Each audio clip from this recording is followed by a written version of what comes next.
Alright guys, today I'm going to be reading from my favorite book, Harry Potter and the Half-Blood Prince. Okay. It was nearing midnight and the Prime Minister was sitting alone in his office, reading a long memo that was slipping through his brain without leaving the slightest trace of meaning behind.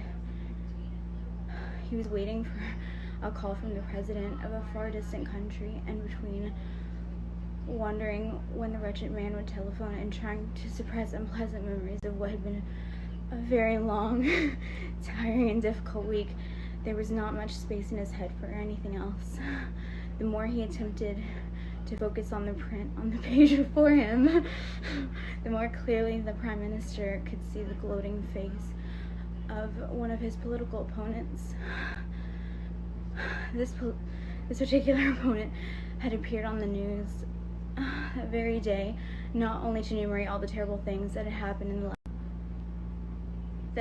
the last week, as though anyone needed any reminding, but also to explain why each and every one of them was the government's fault. Oh my god. The Prime Minister's pulse quickened at the very thought of these accusations, for they were neither fair nor true. How on earth was his government supposed to have stopped that bridge collapsing?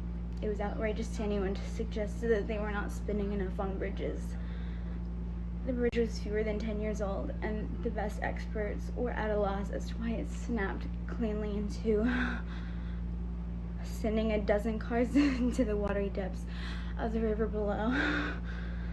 And how dare anyone suggest that it was lack of policing that had resulted in those two very nasty and well-publicized murders, or that the government should have somehow foreseen the freak hurricane in the West Country that had caused so much damage to both people and property.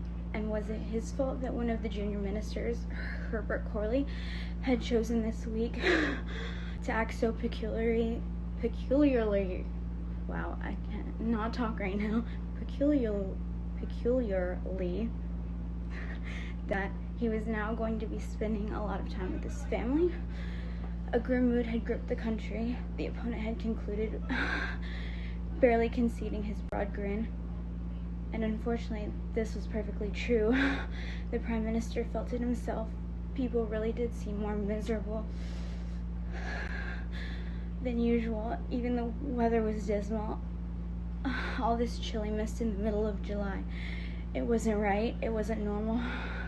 He turned over the second page of the memo, saw how much longer it went on, and gave up as a bad job. Gave it up as a bad job.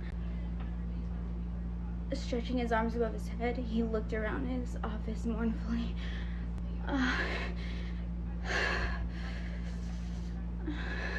It was a handsome room with a fine marble fireplace facing the long sash windows, firmly closed against the unseasonable chill. With a slight shiver, the Prime Minister got up and moved over to the window, looking out at the thin mist that was pressing itself against the glass. It was then, as he stood with his back to the room, that he heard a soft cough behind him. He froze, nose to nose, oh my god, with his own scared-looking reflection in the dark glass. He knew that cough. He had heard it before.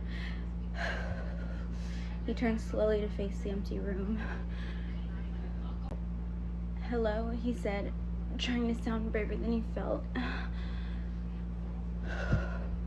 For a brief moment, he allowed himself the impossible hope that nobody would answer him. However, a voice responded at once. A crisp, decisive voice that sounded as though it were reading a prepared statement.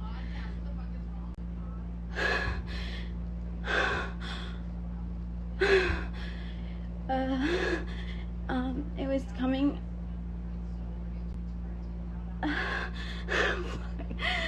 Oh, the fucking irony.